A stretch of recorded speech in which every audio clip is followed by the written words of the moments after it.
Hello English Lit students, this is a PowerPoint lecture on one of the contexts for understanding the Moonstone, and this one is about Victorian evangelical movements. Okay, so evangelical Christianity, most broadly, evangelical Christianity means people who are Christians who are most interested in spreading the gospel, which kind of means converting other people to Christianity.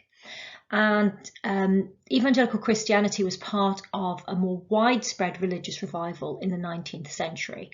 So if you think about Christina Rossetti, she's not an evangelical. She's an Anglo-Catholic. She's in the Church of England, but she's very interested in the traditional rites of the Church of England. Evangelicals were much more to the free end of the church. Even if they were in the Church of England, they were not big fans of ritual or vestments or the communion service or the sort of stuff that Rossetti's interested in. So the religious revival is happening in all kinds of Christianity. And the evangelical movement is one of these revivals. Some of the things that evangelical Christianity insists on is the total depravity of humanity. Okay, so people are completely lax and badly behaved and morally reprehensible. They just are. And so the other thing that evangelicals are really keen on, and this is a balance in most Christian faiths, how important is faith, that is just believing in Jesus/God, and how important are good works and actually being a good person. And the evangelicals definitely err on the side of faith. That's the most important thing you can do. And in fact, at its extreme end, they basically say there's no point doing good works. There's no point trying to help the poor, or, well, weirdly Miss Clark does, but that can't get you to heaven. That's the most important thing. The only thing that helps Christians be saved or get to heaven is faith. Other things that characterize evangelical Christianity are highly emotional and personal preaching. So if you go to a high church, like the Christina Rossetti sort of church, there's going to be a lot of focus on ritual, on what's called liturgy. That's the words of the ceremony, of standing up and sitting down, of crossing yourself, of going up and down the aisle, of taking the communion. Whereas in an evangelical church, the big focus is the sermon. And the sermon is going to be long, and it's going to be dramatic.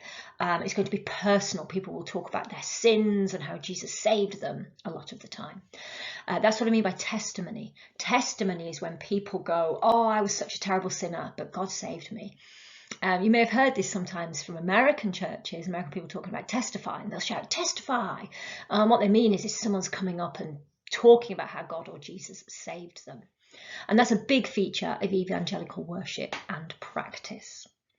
So in the Victorian period, female evangelical Christians were often accused of foolish emotionalism and of directing their frustrated romantic or sexual longings towards their faith and its male preachers. So this would be people who were not keen on evangelical church behaviour. They would say, oh, these women, it's not true faith, it's just their emotions, because you get very excited and riled up during an evangelical service. So those are some maybe negative ideas about evangelical church, but I think it's also worth bearing in mind some of the very important campaigns that evangelical Christianity inspired in Victorian England. There was a moral revolution going on in Victorian England. We sometimes talk about moral purity campaigns or moral reform in the 19th century, and it was evangelical churches and networks which supported very, very strongly and very effectively campaigns against slavery and the slave trade. And this image here, now it's a problematic image now, okay, so I just want to say that to you. Yes, this idea that the slaves are these poor, pitiful creatures, black creatures, who the white person has to save. So there's a strange contrast between that saying, am I not a man and your brother, which really insists on equality, and then that image whereby the black person has to be such a supplicant. So, you know, modern day black movements for power and equality are not keen on that image, unsurprisingly. But the statement, "Am I not a man and your brother?" I think is you know, still a really important, strong idea, and that's where evangelical ideals come from. We're all equal before God. Yeah, all of us have a soul, and that's all that matters to God. But it wasn't just campaigning against slavery. There was the beautifully named Society for the Suppression of Vice. And vice is the opposite of virtue. And they campaigned against some things that would sound surprising to us, and some things we would very much agree with. So they campaigned against people breaking Sunday. Sunday is the Sabbath day, and you're supposed to rest. So we think perhaps maybe very old-fashioned for everything to close on a Sunday. Really, that was enforced by moral campaigners in the 19th century, trying to close pubs, trying to close any entertainment venues, trying to close shops on the Sabbath day, on Sunday. Also campaigning against profane swearing, that is blasphemy. So people saying God or damn. So sometimes in Victorian novels you will see those words, not all the letters in them. And that's because that sort of swearing became less and less acceptable. They campaigned against the publication of blasphemous, licentious and obscene books. So what we might today call pornography. I mean, nothing like pornography today, but anything that was sort of sexually explicit would have been obscene or licentious. But they also didn't like anything blasphemous. And that means anything fictionalizing God or Jesus, you know, not just really outright blasphemy like I hate God and I want to dance on Jesus's grave, just even a little joke about the Bible, something like that, they would call blasphemous. They campaigned against disorderly pubs, so pubs where people got into fights, pubs where there was loads of noise, pubs where there was lots of bad behaviour going on.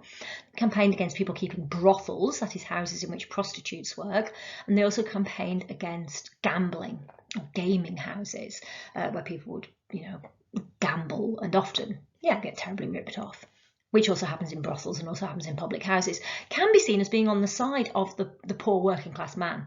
All these things were designed to take the money off the hands of the poor working man. They were also against procurement, that is tempting people into prostitution and living off prostitution. They were also against illegal lotteries, which is a bit like gambling, and cruelty to animals. So, you know, a real wide range of campaigns that they're involved in. In the literature of the time, many writers didn't like the evangelicals. And in order to attack them, it's really hard to attack virtuous Christian people, particularly in the Victorian period. So really the only way around it is to call them hypocritical. So it's not to say, oh, aren't they terrible for believing in God so much and wanting to make us all good? That's really hard to argue against. So what you say is, oh, they're hypocrites. They preach this, but they don't behave in that way. And hypocrisy could be seen as the other side and maybe the inevitable consequence of what the evangelical Christians wanted to do. They had to be zealous, that is, they had to be all the time active in Christianity and trying to make other people behave in good ways. And they should be trying to make immoral behaviour unfashionable. So they've got to sort of set the tone and turn their nose up. And so if someone makes a slightly risque joke, they're the one who has to say, oh, I don't think that's very funny. So it makes them unpopular in society because you'll think about Miss Clack, I'm sure. Other problems with evangelical, or things you could certainly accuse them of, is the class hypocrisy. So lots of what they were doing was trying to raise the tone of what we call the public sphere. Okay, that's places, well, like public houses, so places that are very public, race courses, public race meetings, what's happening in the street in public places. But the problem with this is wealthier people, the wealthiest classes, could join private clubs, and they also had very, very large houses. And nobody could police, no one was policing their behaviour in those places. So it sort of developed this double standard. So in the Moonstone. How is this relevant to the Moonstone? Well, it's not until the second half of the text when we are introduced to Miss Clack. I know she's at Rachel's birthday party, but really she doesn't do anything much there at all. But Miss Clack, when she starts to take over with her narrative, remember, she's an unreliable narrator. Miss Clack takes any opposition as a martyrdom. So whenever people don't see her way and slam a door in her face or give her back all her pamphlets, she's like, oh, I'm like a Christian martyr, believing that she's being persecuted for her faith. So the more she gets persecuted, the more she's convinced she's on the right track, which we just find amusing. Yeah, even though we're reading her words, we know that Collins is mocking her. The most dramatic, climactic moment comes in the text when Miss Clack basically tells Rachel that her mother is in hell.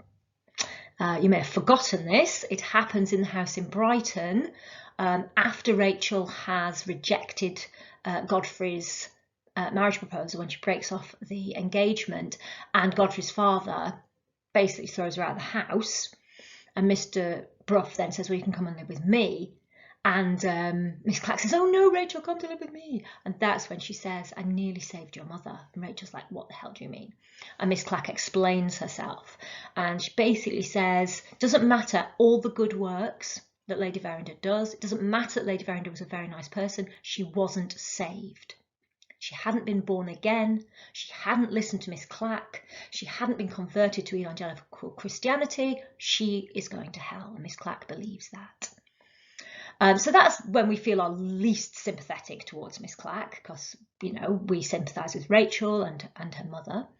And the other way that Collins makes us very aware that she's unreliable is how susceptible she is to Godfrey Ablewhite. And he goes along with this rather nasty idea that female evangelicals have this repressed sexuality. That's what their zeal is, really. So whenever she's talking about Godfrey being like a Christian hero, but she also comments on how handsome he is and his beautiful eyes. And there's a scene where he's holding her and she, you know, you think she almost wants him to kiss her. So Collins is definitely suggesting that about Miss Clack.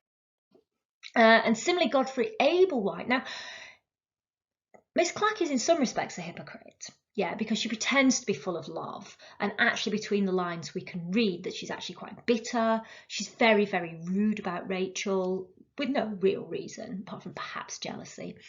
But Godfrey Ablewhite is far more out and out a hypocrite and a complete double actor. So he leads all the ladies' charity committees, and we learn that he's very good at raising money because he can speak so well, and also because it's implied how attractive he is to the ladies. If you remember in the first section, Betteridge talks about how Lady Verinder gave him a treat and took him out in London, and she showed him two things. One was a dancing lady on the stage, and one was Godfrey Ablewhite. The implication is he's just like an actor. This is a performance when he, you know, talks about all his deeply felt beliefs. Miss Clack calls him a Christian hero. Betteridge calls him an accomplished philanthropist. Rachel Verinder, certainly to begin with, is less susceptible to his charms. We infer, well, it's pretty clear, she turns down his offer of marriage when he comes to visit before her birthday.